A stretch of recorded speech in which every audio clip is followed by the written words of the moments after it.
Good morning, ladies and gentlemen. Welcome to CANTO Conversations. My name is Melissa Sutherland. I'm your moderator this morning, and I'm a director at CANTO. I'm excited to introduce our guest to you. Her name is Geraldine Pitt, and she is the Chief Executive Officer at Viya in the U.S. Virgin Islands. Geraldine this morning will be giving us her viewpoints on how organizations can innovate and navigate through the current times. Geraldine has worked with several of the major telecommunications companies in the region, and now she is at Viya. Her past roles include General Manager, CEO for two of the leading communications providers in the Eastern Caribbean, and as I said, presently CEO for the Virgin Islands Telecommunications Company, which is the only full-service provider in the U.S. Virgin Islands. In all three companies, she has been the very first female CEO, so that is very exciting to know. Under her leadership, she has mentored several other leading ladies who themselves now have leadership positions in the companies that she previously worked in. A strategic thinker, Geraldine drives operational excellence through customer service and customer-focused teams. Geraldine, welcome to CANTO Conversations. Thank you. It is Thank you, my absolute pleasure. And thank you for having me. It's my absolute pleasure as well to be part of CANTO Conversation. Thank you, Geraldine. Such a pleasure. Ladies and gentlemen, just ahead of my conversation with Geraldine, a few housekeeping tips. Please remember to post your questions in the chat and also mute your microphones. At the end of the conversation, I will come back to you with closing remarks and a reminder for our next set of conversations. Geraldine, wonderful, wonderful to see you. This morning, as we talk about the current times and how we are going to be navigating it, we would like to know what's happening in the U.S. Virgin Islands. For starters, we want to understand how COVID has affected your organization in terms of its operations and revenues. And while you're talking about that, Geraldine, we can also talk about universal service and how that has affected how your organization has been able to cope. Right. The Viya has, in essence, although we are part of the U.S., we're fairly Caribbean in every other respect, I would say, in terms of the diversity of the people, certainly the resiliency of our people as well. And even as we have the pandemic now, I have to say that the Virgin Islands, unfortunately, has gone through some really tough times in the last few years. You would have had first two Category 5 hurricanes in Irma and Maria, causing serious devastation to the island and to the telecommunications infrastructure. But we have a team that's resilient as well, and who has come out in every single way supported the reconstruction of our network, because we all understand that the purpose of our telecommunications is to keep the Virgin Islands connected. And so whatever the team needed to do then, that's prior to me being here, clearly they have done an excellent job, because we were able to keep the Virgin Islands connected. We've lost connectivity for a short time, but because we also have an LTE network as well as our wired line network, we were able to make sure we have connectivity in the form of hotspots where customers can go and make connections, and also to be able to provide wireless devices in the form of MiFis. We provided more than 10,000 MiFis to our customers to ensure that they can stay connected. So we have done our part. The team has worked really hard. I'm very proud of them. When I listen to the stories around the hurricanes and the way Viya has bounced back, I'm absolutely proud. They have done a great job. Excellent, excellent. Thank you, Geraldine.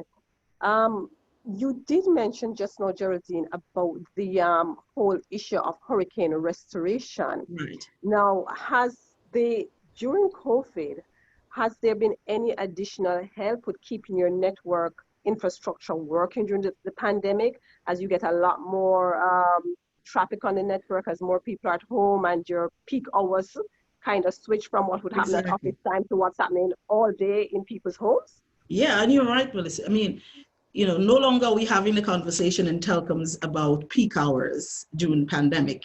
Every hour is a peak hour. And when you have just about everyone connected, And the thing about the Virgin Islands, I think it's even more apparent because after the hurricanes, people understood a lot more about streaming, for example. It has been a thing that people did to stay entertained and connected as well. So you now have a change of habit, first of all, precipitated by the two category 5 hurricanes. And then you have a pandemic, and the people who are more attuned to the technologies and the need for speed to keep them connected. And lucky for us, I think we've done a lot of work since rebuilding our network, our HFC network, and having our 4G LTE network. Lucky for Viya, I think, we were able to have the capacity that we needed to navigate through the hurricanes. So while we had to make some small changes in terms of capacity, we basically didn't have a major issue. Our issues really were about how do we get our customers connected? How do we get the devices into customers' hands? Because as you know, as West Indians or as Caribbean people, as US Virgin Islanders, what is important is the connections that we make. We are close people. We don't understand the social distancing concept too well. It's just not in our DNA, right? We want to be touchy-feely. We want to be closer. We want to look out for our customers. We want to be able to go into their homes to keep them connected because we understand that they need us now more than ever. And we had the capacity to do it. So we didn't have much of an issue from a network point of view. In fact, we were able to deploy a lot more of the same MiFis that came to the rescue of a number of persons after the hurricanes during the pandemic as well, to keep a connection, to facilitate work from home, to facilitate education drive and the online learning that needs to happen, and telehealth as well. So I think we were well positioned, we were ready from that point of view.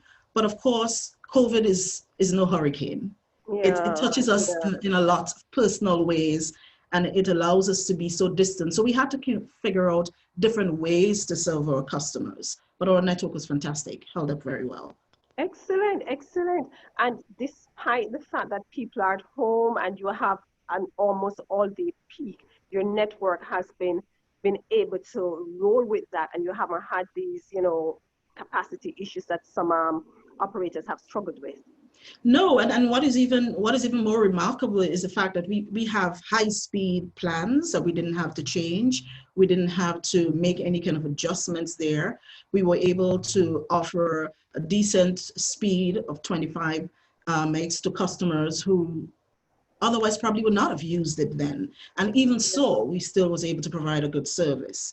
And our 4G LTE network is fantastic, so we were able to now provide people, because here we do unlimited. So when I listen to one of the things that differentiates, I think, the Virgin Islands from a lot of the other subsidiaries or markets that it came on so far is that a lot of them still work in the context of a plan in terms of data and a size, and you buy different flavors and varieties to suit your own needs. But by and large, it's unlimited. And so you can imagine what that meant, right? Suddenly you had all of the time in the world to use all of the data that you had available to you. And so, yeah, we saw peaks in places. We were able to make changes, manage a network, monitor a network well, and serve our customers very well. Excellent, excellent. What kind of customer base are you looking at, Geraldine? Well, we're talking about the variety of customers. We had a majority, certainly in wireline. Yes. And we are lesser market share in terms of wireless, both growing. We have seen growth after the storm, of course, after the hurricanes. And we have seen persons make choice with coming to Viya because they understand how reliable our network is, the speeds that they can get. And that was augmented by the fact that we provided very good offers during that period of time, so that customers found it affordable to keep themselves connected. Excellent, excellent, excellent. So in terms of collections, in terms of slowness of collections, in terms of revenue impact, is Viya's experience different? I mean, because you are familiar with unlimited plans, so you have more and more customers have been on the network using up all their data. Yes. Have you had a similar situation with collections still being more or less the same? Yeah, I mean, yes, it is. And it has to be, right? Because this is a very different time. A number of persons, we depend heavily on tourism in the Virgin Islands. Islands. And you know the devastation that COVID has created from a tourism point of view. Not even the curious who wanted to see what we look like would come, right? Because now we're talking about your own personal health. And then there were restrictions, of course, necessary restrictions to contain the virus. So yes, collections is going to be an issue because we have also signed on to the FCC pledge in where we didn't disconnect customers. We have not, since COVID started, disconnected customers. We'll probably be doing that in the near future. But what it means is that persons had less disposable income and had to prioritize, right? And the fact that we understand what that meant to having a loyal customer base. It's absolutely important to us that a customer understand that they have been there for us. They have supported this business for a long time. We have been in the Virgin Islands for decades, under different names, through mergers, through changes, through a lot of changes. But our customers have been with us. And we don't take that for granted by any means. And so, we did a number of things. We waived late fees, for example. We had a 50% offer. We said we are not going to disconnect customers. First, we said 3 months, then we extended that. And now we will work with our customers to say, okay, we need to keep the business moving, keep the business, a successful business. And we are also willing to work with you because we understand that you don't all come back at the same speed. And back is quite fundamentally different because we're talking about a new normal. And so your lives have changed and we are prepared to work with you because it builds customer loyalty, which is really important when you have such a small market. Those are markets in the region, the small markets, relatively small. And so it's very important for us to keep our customers engaged and to serve them well so that they're with us for a long period of time. Understood. So what I hear from you, Geraldine, which is what we have heard from a lot of telcos as well, is that willingness to work with customers until customers get to a place where they're almost back to where they were before. And I think customers are really appreciating that because everybody wants to be connected. So thank you, Geraldine. And as you're talking about the initiatives that you have taken to support the customers, I don't know if Viya has done anything more in terms of the support to customers, support to perhaps the communities otherwise, or the governments. Can you tell us about what you have done in the context of these very challenging times? So we have done quite a lot. Primarily, we would have kept our customers connected through it all. We have invested a lot in terms of ensuring that we have, sites are properly powered. Our central offices have the necessary power because it's an unstable power environment in the Virgin Islands, and we would have hiccups in that direction from time to time. But by and large, we're able to keep all our customers connected. But in spite of that, we also, made decisions about providing 20,000 masks, for example, to the police and the hospital to be able to safely deal with our communities that they serve every day. We understand the challenges that they have. And it's a scary time for some people, right? Because you have to worry about your family. You have to worry about how you're going to take care of your family during that period. So we were able to come through and provided 20,000 masks for the police and also the hospitals. We also supported education because, as I said before, we have a redundant network. We have a mobile or wireless, and we have a fixed or wired network. And what that means for us then, we are able to provide, for example, the education department and team up with them to provide connectivity to the students through this trying time so that the students can continue doing their work online. There are a number of things that we would have done in terms of supporting telehealth, providing the right data plans to facilitate telehealth, and also reaching out to the government and statutory bodies, as well as our business customers, and ask, what else can we do for you? We are here and we're here to serve you. So what else can Viya do for you? How could we be a partner in ensuring, not just during COVID, but after that, we are able to provide you with the right thought leadership to guide your business in the right direction in the face of change in technology. But one will say probably the biggest thing we did, right, is to keep our team safe so we can keep our customers who interact with us safe as well. Because we never really closed our stores. What we had was most of our team would have been at work, social distancing, of course. Some persons would be working from home, depends on your job. But our team has put on a very brave face. And as I said earlier, one of the things that really keep me up is that, am I keeping them safe? Are we doing the right things? And to know that it's important to continuously have feedback with your team. Get from them that the decisions we make today is all in the interest of keeping them safe, but at the same time, being on the front line, whether it's through a customer care team or team on the phone who speak to our customers to clear the way for our technical team to go in, or a technical team who goes to the home and say, guess what, during this time we can't come into your house, but would you allow us to walk you through the fixes that you need to keep you connected? And that means that we've had to look for other solutions. How do all of a sudden our customers are becoming their own technicians, right? Yes, You stay yes, outside and you give directions, and they are doing it themselves because they got their own safety and their own health. And at the yes. same time, we want to make sure our team is protected.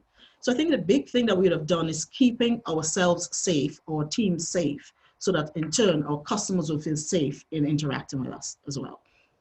Thank you for that, Geraldine. And again, the telcos have just pivoted to a digital transformation that has taken place in such a condensed period of time that typically would have taken years. And our customers have been responsive to that. Yes. So excellent, Geraldine. Thank you so very much for that.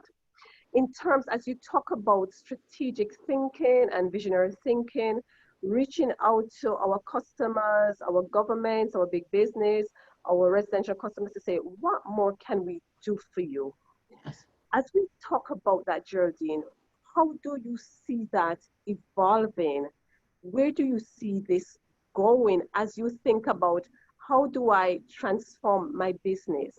And not necessarily for COVID, but the opportunity that COVID has presented for both businesses and customers. How do you see that evolving for this industry? Well, I mean, certainly, you know, as a leader of the organization, your role is really to look towards the future. So while you have to keep your pulse on the present, you also have to look to the future and say, how are we going to shift and change this business? We owe it to our staff. We owe it to the entire team. We owe it to the community to keep them connected, and owe it to our staff to keep them engaged so they in turn can engage their families. A way of life in the Virgin Islands is almost the same as many of the islands where people can tell you that they worked here. You go to the supermarket and you're wearing your tag, and somebody says, oh, you work in Viya, I work there. And to stand and have those kinds of conversation, it kind of brings home the importance of ensuring that you provide the right leadership so that this business could be around for many more years to come, and that, you know, the stories that people tell continue into the next generation of Virgin Islanders. And to do so, it means that we have to find different ways to work. We have to be able to innovate to serve our customers where they want to be served. Because the idea that thinking that some of the elderly persons in our community or senior citizens who have served our community so well, the mindset that we probably had before the COVID is that they probably won't want to do things online. Oh, I don't believe that. That has changed. We have our senior citizens who are embracing that. We have the grandchildren, the aunts, the uncles, the kids who are showing them how to do it, and they're loving it. You know, you have them going online and signing up, and our team has been instrumental in having a call-out campaign where we call customers to sign them up, for example, onto online billing and walk them through how they can now access their bills online. So those things have to continue into the future. And we have to be able to find ways to, you know, to run a more digital way of serving our customers, you know, make it easier to do business. And one of the objectives that we set for ourselves for the next 5 years is to make it easy to do business with us. And what are all of the underlying principles and changes that we need to make in the business? And I say changes, and I don't say that lightly, simply because it requires a different mindset. And, you know, when you have a business that has been around as long as we have to find the right leadership to take the team along with you to be able to innovate. And, you know, I keep saying all the time, and I know sometimes people ask, well, how did you get that far? Part of it is walking outside of my job description, being curious, wanting to learn everything about the business, making sure that we can serve our customers well. Because customer experience is big for me. It's part of my background. My entry into telecoms was through customer experience, and therefore that's the lens through which I look at everything else. Because I think that's the only competitive advantage you can really have outside of what's otherwise driven by technology and change in technology that would allow our customers to feel appreciated enough that they will want to stay with you. We can't take our customers for granted. Because we have served you well does not necessarily mean that you have to give us your business. We must work for it. We have to deserve it. And to be able to do that, we have to have the right leadership in place and the leadership team in place. And I have to say, fortunate for me that I have a management team and a leadership team all together who understand the Virgin Islands, its culture, its diversity, what the needs of the people are, to the extent that it makes it a lot easier to be able to say, how do we take the Virgin Islands connectivity into the next generation?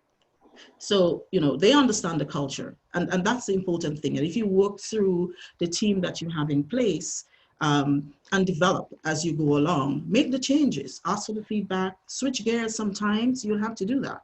COVID has taught us that, right?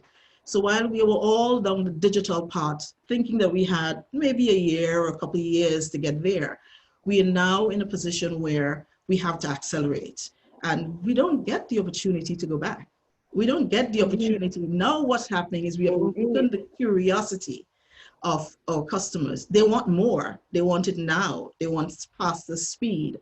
All of those things, we have to be able to do for the long-term vision of the business.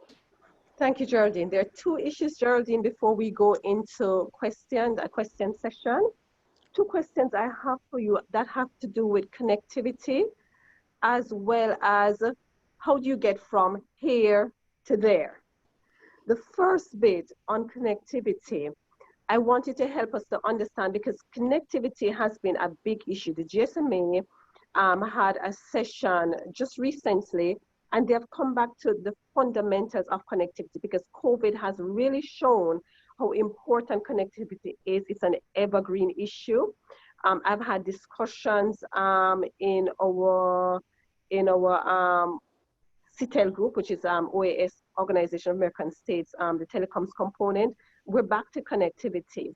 We have all known that connectivity is important. We have always known that, but COVID has put such a fine point on it. Now, I understand that Viya also receives some universal service support, and we want to understand how that has helped Viya, because in the rest of the Caribbean region, we do have funds, and we want to see those funds work to help connectivity. Right. I mean, so the U.S. Virgin Islands, being part of the larger U.S. FCC framework and regulatory framework, we do receive assistance because we are considered, in essence, a rural, part of the United States, so that a lot of funding goes towards promoting connectivity to rural service providers who provide services to some of the rural communities throughout the US, and by extension, Viya gets a support every year. But I understand the complexity that brings to the table. How do you use that? How you use that fund? And there are strict restrictions on how we use that fund, right? It's generally about expanding broadband. It's generally about building resiliency, especially for a territory that has had so many hurricanes and such devastation, not least of which was Irma and Maria. It is important that we now ensure that we have, connectivity to the areas that needs it, and at the same time, making sure we have a resilient infrastructure. And there are programs like our Lifeline program that's all, comes into providing a subsidy, for example, for customers who can't afford the service. Of course, there are criteria that go with it that needs to be followed. But essentially, there are mechanisms in place. And even as you go through now, in terms of COVID, there are a number of programs that's, available to my team, to our staff, to be at home because your kids are at home, for example, extended, leave that can happen. So there are different support mechanisms, which I understand from a Caribbean government and some of the other smaller territories. From a government point of view, it may be more of a challenge. But from a Universal Service Fund point of view, traditionally I've seen it go into billing projects in terms of community Wi-Fi. And sometimes you sort of wonder, is that the best way to do it? Because when you have providers in market who have invested substantially in infrastructure to keep the customer connected? Is there some room and scope for a universal service fund to be differently directed? And maybe part of something similar to the Lifeline program, where to allow our less fortunate households to be connected, that there is that fund itself be used in some way to subsidize the service that they receive through the providers who have provided and continue to provide even in the worst of times, and spend millions to rebuild the network after disasters or throughout, to keep them connected, increasing speeds, and all of the things that go with keeping the country connected and advancing, because it's such a foundation that you need to attract just about every other kind of investment, is how stable your infrastructure, your telecoms infrastructure is. And so that's important, and maybe there's some scope along that continuum. Thank you for that, Geraldine. We will, as we continue to grapple in the region with the connectivity gap that we still have, and that the US also has, it really helps us to look to see what has worked. And clearly Via operates in that rural region and has been able, as you have said to us, Geraldine, to have a robust, resilient network. And while we have no doubt that it is due to Via's management and investment, we're sure that that Universal Service Fund has helped with that resiliency and that build of the network, and also in assisting customers to remain on the network. Right. So thank you for that, Geraldine. We appreciate that. Now, Geraldine, in your bio just now, we read about the great accomplishments that you have. You are, as you know, for me, I'm excited to do this interview with you. You are among the most accomplished Caribbean CEOs. You have worked with the major competitors, now with Via. And, I want you to help us to understand, how do you get from there to here? As a CEO, and having had CEO responsibility for individual countries, and for regions, several countries within a regional space, how would you help up-and-coming persons interested in leadership, interested in managing an organization? What would you say to them can get them from there, or from here to there, including the fact, as you've mentioned, Geraldine, that you got to care about the people. Yes. You got to bring the people along. You have to care about the people. You have to understand, why do you have to have a purpose-driven, it's almost the same in your personal lives, right? You have to have a purpose-driven life. You have to understand what it is you want out of life, and by extension, what it is you want out of the organization for your own personal development. But how do you take that and translate that into leading a team? And for me, I think it's about the confidence in my ability, but yet being humble in the knowledge that I am blessed. I like to say I'm blessed. Sometimes I say I'm lucky. And I have a friend in Grenada who, every time I say I'm blessed, he says, "No, G, you're lucky." No, I say I'm lucky. He said, "No, G, you're blessed." So I take it like that. So I think I'm blessed. Sometimes it's about being in the right place at the right time. Let's just be honest and frank, right? There are a lot of bright lights in the room at any one point in time. And so when you have the opportunity, there are a couple of things that you need. For me, it's going beyond my job description. It sounds something simple, but every time I have a conversation with my daughters, for example, or every time I have a conversation with a number of leaders who have spoken to before, I say, learn as much as you can. Step outside of your job description.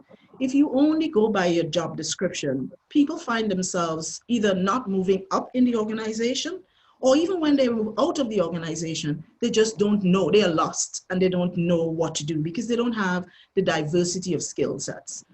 I hear all the time about companies and companies providing training, but right before each one of us is the opportunity to learn on the job. Because I don't think you would find a course that would give you the diversity of thinking than all of the departments and action that are happening wherever you work. Wherever you work, there's just a whole lot more to learn. And if you capitalize on that, and if you have the organization that allows you to capitalize on that, but moreover, show the eagerness to learn, I think, you're well on your way to making that kind of progress. And I always like to say that I consider myself, I've always been a leader, even when I didn't have a title. Or I sometimes say I'm a leader, even when I'm following. Because I say to myself all the time, if you're able to sit next to your peers all day, have a conversation, and not being able to say, guess what? That was not the right way to speak to the customer. You could have tried a little harder to get this done. You know, we need to work on this attitude. And let's do this as a team. I'll help you and you'll help me. If you're not able to do that, then it becomes very difficult for you to be a leader in an organization. Because you won't have the credibility to lead. So the issue of fairness, credibility, leading while you are following, if one wants to say, put it that way, those are all important virtues that I think, you know, works well for me. And just continuous learning, developing my emotional intelligence. I mean, some people say I'm tough, and then I have someone recently who said to me, I'm soft. You know who he is? He's probably listening. But I mean, it's knowing when, and the emotional intelligence that come with driving the organization. And adjusting your leadership style, because different situation, demands and expect for you some changes, not a total diversion, because then who are you? But certainly it allows for you to do an adjustment in your leadership style to be able to move forward. And then you have to wait for the right opportunity. And when I say wait for the right opportunity, I don't mean just sit down and wait. I really don't mean sit down and wait. I mean also seek, ask, how could I help? Ask, how could I learn X? You know, so that you continuously developing yourself. And, you know, as Sheryl Sandberg would say, lean forward, make yourself, be present. It's okay. It's okay to show your face. It's okay to speak up. There is nothing wrong. You don't have to recede in the background and somehow disappear in the frame because, you know, there's smart people in the room. You have your thoughts, you know your own skill set. Speak up. You never know when you have the brightest idea in the room. And so I'm kind of bold like that. And I think I get that from my mother, who always said, keep your head up, bring your shoulders back and push your chest forward. And in all you do, be confident. So I think, you know, those things can help you get there. And at the end of the day, I know we talk about female and women in leadership. You need the guys sometimes. Sometimes you need them to open the door, sometimes to be able to get there. The idea here is about teamwork, and you can learn from anyone. No matter who's a leader, find the things about that person that inspire you and grab onto that. The rest, just let it go and look for the next positive thing that you can hang on to. Geraldine, thank you so very much for that. And I am sure we could have you run a leadership program for us, but we'll talk about that another time. But really very helpful, because there's so many within companies. There are so many within companies who are looking for the next opportunity, being conscious that there are many, many persons who are brilliant in their own right, have their own skill sets, and people are looking for a way to actually, you know, differentiate themselves. But I want to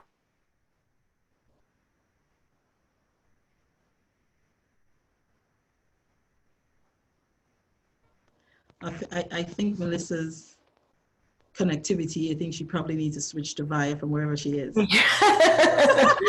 I think so too. So she will come back when I'm sitting, but in the meantime, she seems to be back.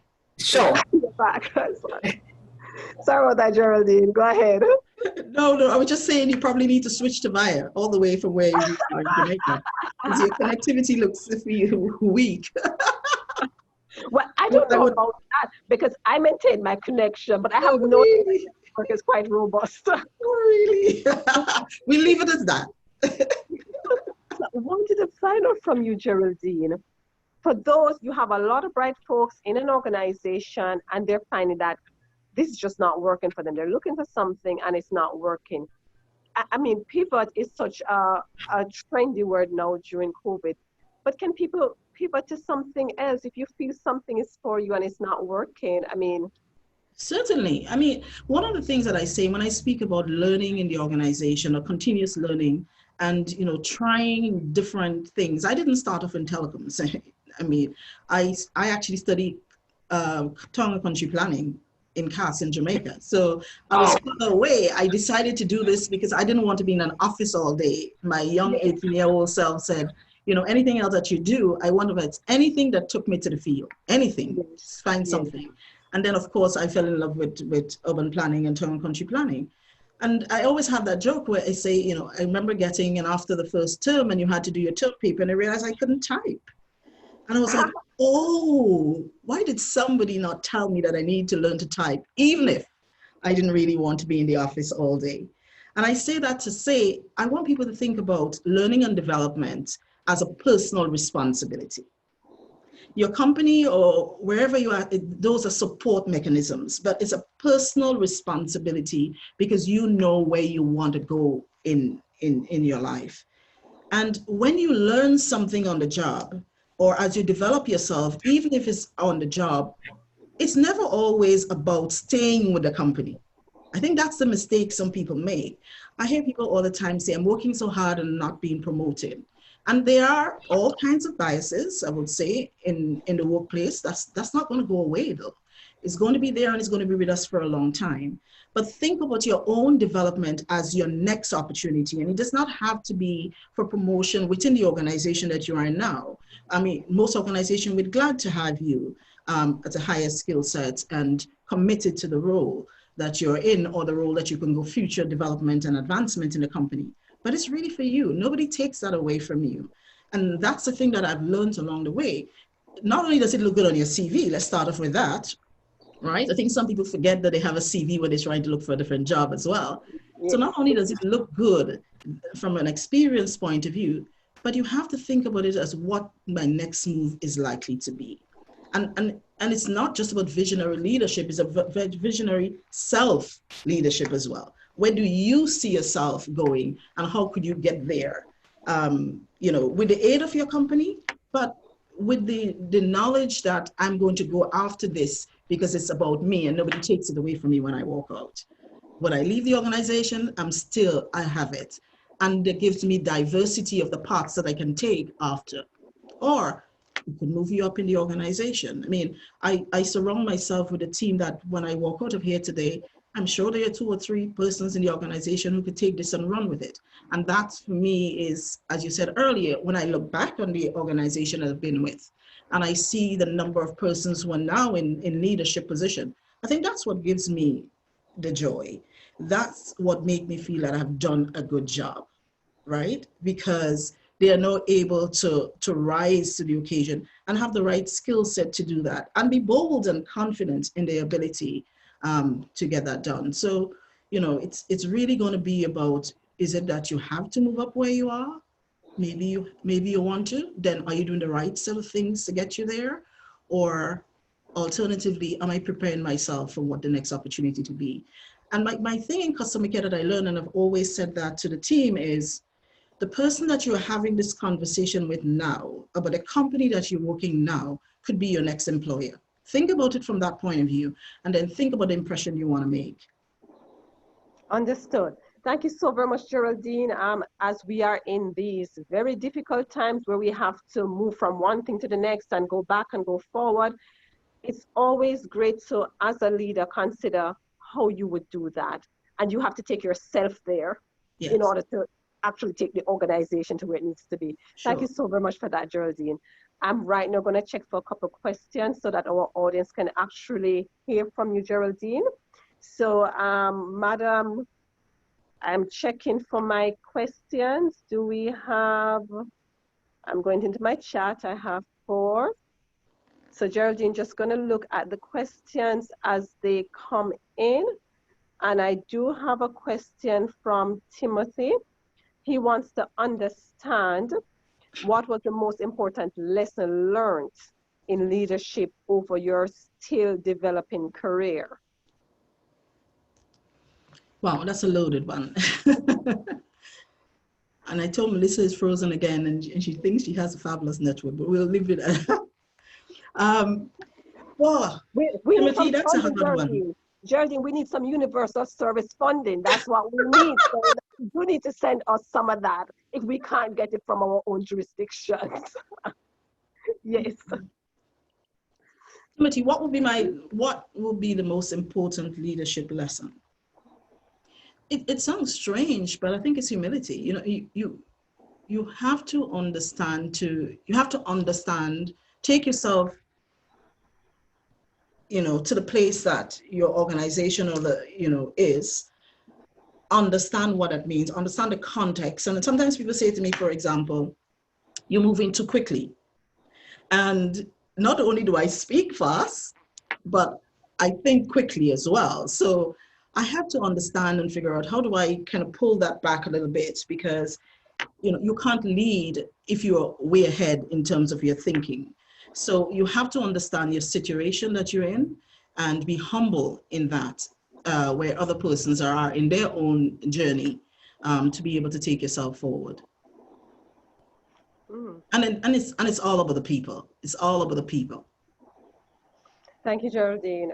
Sometimes, you know, folks can think that, you know, well, I'm ahead of everybody else, so that makes me great. Not that I need to stop, go back, get the people to come with me. You make it great at what, though?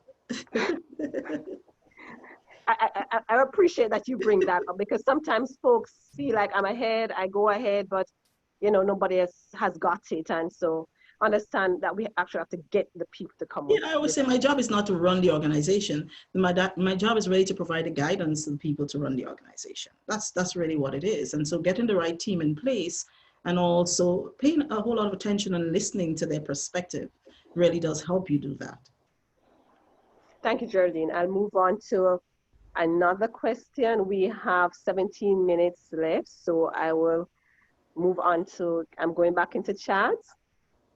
So the next question I have for you, Geraldine, is Madam Secretary General for CANTO, Teresa's asked, as a female leader, what has been the most significant barrier in your career? You know what I mean? I've had a smooth journey. I mean, I have to be honest. I've had a fairly smooth journey, and it's an unusually smooth journey. So I understand and I appreciate that.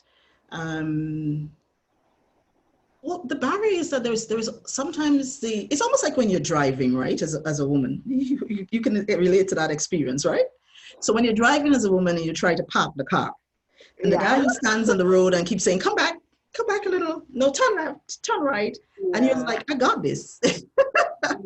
So, you know, there is the sense that, you know, and depends on the industry that you lead as well, right? Because there is a box that you sometimes put into, maybe if you're in HR, if you're in this box, if you're in that box, if you're in finance, that's all you really get, and that's all you really understand. And so it's just a wider appreciation. You kind of almost feel sometimes that you need to say it so that people know you know it. And that's a very strange one for me. But, you know, I think by and large, my journey has not been that difficult, that rocky. There may have been a surprise factor on other ends that, you know, here it is a woman that's learning. And I think it goes all the way leading, and it goes all the way back to the things that I said before, right? About visionary leadership, about your confidence in terms of stepping out of the box. There's just a whole lot of things that go with that. But I'm confident in my ability, then you know that. But you always have to keep the room to grow, to listen, to learn as you go along. And I say to somebody, not so long ago, a member of my team said to me, Geraldine, you approved it. And I said, and I would probably approve it again. And if I approve it, that's fine. But if it's not working, put your hand up and say, it's not working, and I'll be quick to change it. So, you know, those kinds of, you know, methodologies of working really does help, and people sort of see through your abilities. Thank you, Geraldine. I will move on to the next question. We're getting them quite quickly now, Geraldine. So I want folks to get as much of your mind as possible. So on to the next question. Okay, so our next question has to do with, I am going to skip down to, there's a question here from Flavia. and she wants to understand what is Viya's plan regarding mobile money deployment in the USVI. We don't have an immediate mobile money plan. And I think, when I say that, people kind of wonder, maybe why not? I think, the availability of banking and online banking, and while we are considered,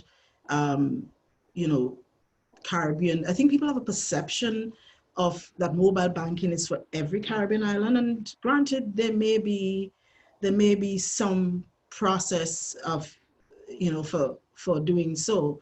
But, I don't know that for us is on our immediate agenda. Our role is to support the connectivity from, support providers who wants to get into the business of mobile money. I know, for example, we have our subsidiary in Guyana who is looking at mobile money because they have a vast hinterland, and, for them, it makes a whole lot more sense. But for us, it's not on our immediate agenda. Thank you, Geraldine. On to the next question. So the next question asks about how to help, about advice really for young folks who are just starting out in the industry, who want growth and progress almost immediately. We call these, is it Gen X, Gen Z? Right, so I mean, we can't wait. I would say, why wait? Why do you have to wait? I mean, you have to have the organization that's willing to take a chance on you, right? But it's not, you have to be careful not to do it in an arrogant way, because at the end of the day, you lead through people, you advance because of the networks that you make as well. So you have to find a way to share your experience. You have to find a way to support the organization in the stages that they are at. But at the same time, you don't necessarily need to wait per se. You're in the right place at the right time, you show the abilities, and leadership is changing, right? We understand the contribution that the next generations are going to make to especially technology. And, as I said, my son at the age of 12 was probably typing faster than his two sisters, who are all technologically savvy. So they're at a different place, and they have a lot to teach us.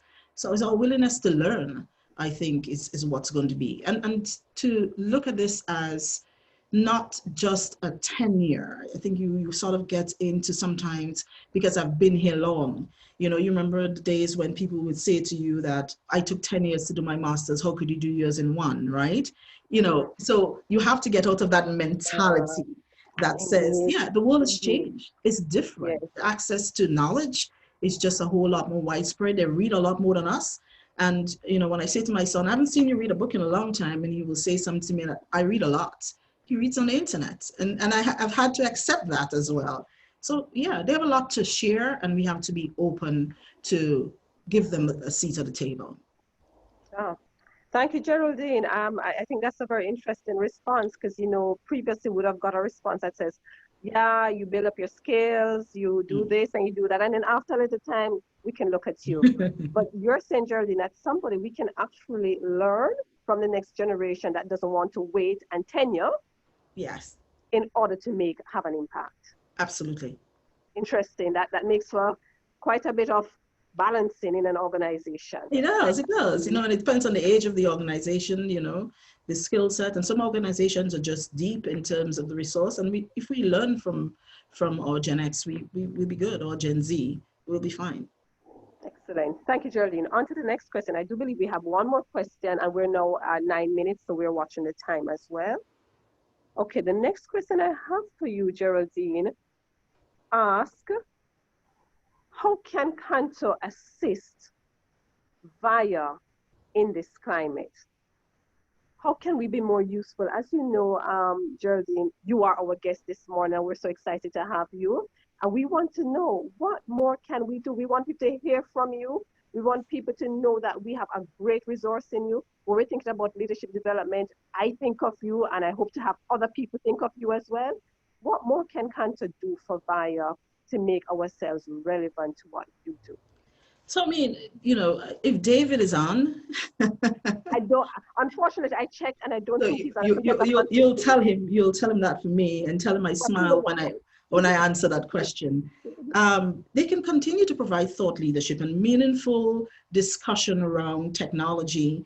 Be the place that, you know, providers like myself go to as a resource to learn, as well as not the resource only, but of course as an additional resource to understand what's happening in the region, but also understand what other providers are doing and doing well, whether it's from a regulatory framework, whether it's from, what's next from a technology point of view, making sure that you have those as a networking where you bring the brilliant minds from all over the world who's leading in the field of technology to the table to have discussions and, to kind of share that knowledge with us in terms of what the future of telecommunications would look like.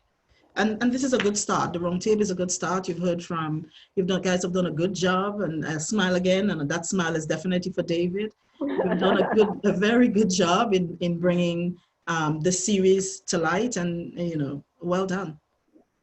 Thank you. We appreciate that, Geraldine. We appreciate that we could get you to come and just share with us. So, Geraldine, I have one last question for you, and that is just to give you an open mic right now to say anything that you want to say. We'll even allow you to have another ad for Viya, if that is what you wish. So just any closing remarks that you have, I will give closing remarks, and then I will remind you and our colleagues on the call, what's next on the round table. Right. I mean, at the start, I said what keeps me up at night, and what really keeps me up at night is, my team. Am I doing enough to keep them safe? Am I doing enough to keep them informed? How could we change, the way we work? How could we listen more, understand, and make the right changes and decisions that will take our team along with us? And a big part of that for me is about communication. So we've constantly, asking the team about proactivity in terms of communication, frequency, being flexible, to make the necessary changes that we need to make, seeking the feedback that we need to do, and transparency in leadership. I consider myself a fairly transparent leader. There's always going to be the confidential aspect of a business that you don't always just share. But I consider myself a fair and, transparent person as a leader of the organization, so that people can come in and have a conversation about what's on their minds, and changes and make suggestions to the business, to the development. And so for that, I'm really thankful that I have the team that I have in place, not the team who've been here for quite a while, who have lived through all of the hurricanes, who have worked tirelessly, leave their families at home, and the stories of sleeping in the CEOs during the restoration period. It's just resiliency all around. So not only are we building a resilient network, our resilient network has to be supported by resilient people. And I think, that gives me the comfort in the sense that, yes, we have quite a lot to do to close a communication gap, but it's evolving. It's going to be ever evolving. And then how do we make sure that we serve our customers where they want to be served? And that is taking on the digitization, automation, those parts that says, why do you really need to come in? Do you really need to come into us to receive a service? And at the same time, understanding what customer experience do for a competitive advantage. People do business with people they like and who treat them well. And for me, that's what I hope for, from my team moving forward. And that's what I hope for Viya. And I think in that way, and with that thinking, Viya is on the right path to embracing the community, which we've always done and always done successfully. But tomorrow you have to be as good as today. Let's just put it that way, or better. As good as today is no understatement. A whole lot better than you were yesterday, and that's what we aim to do. Geraldine, thank you so very much for your time this morning. I have taken copious notes. I have about 4 pages of notes. So just to show that there was just so much to learn, we are grateful for your for the information on what's happening in Viya, you know, how you're dealing with COVID, and also just how we bring ourselves to leadership in these critical times, not just for these times, but also going forward, because the discussions we've had around leadership, Geraldine, are priceless and timeless. So we are very grateful for your time. We look forward to, of course, engaging with Viya again as CANTO, and we know we can count on your full support. Geraldine, a real pleasure. Thank you so very much. Thank you so much. Thank you to you and the whole CANTO team. Thank you to my team for supporting me as well. And thank you for all of the listeners or viewers to the podcast. Thank you so much. Thank you. Thank you. Bye. Colleagues, please hold on. Please hold on Sure. as we give the update on our next meeting. Sure. Thank you for your time this morning again. Thank you for staying with us. We know that your time is really precious. We want to let you know that our next webinar will be on Tuesday, July 14th at 10 a.m. Eastern Standard Time. You are seeing the poster there with Michael Pryor, who's the CEO of ATN International, and he will give us his perspectives on leading his company into the new normal and talking about the future of telcos under COVID. And Melissa, if I may interrupt you a little bit here. Yes, so Michael heads the organization. Viya is a subsidiary of AT&I, who's provided us with powerful support, investment to ensure that we can keep the Virgin Islands connected. So I'm glad to see that you have Michael coming on. Happy to know you're happy, Geraldine. Nice guy. Thank you, Geraldine, for connecting that for us. Yes. So thank you, Geraldine. Thank you, ladies and gentlemen. Work from anywhere. Stay safe and stay connected with CANTO Conversation. See you on the 14th of July, 10 a.m. Eastern Standard Time with Michael Pryor. Thank you so very much. Have a great day. Stay safe. Thank you. Bye-bye. Thanks, everyone.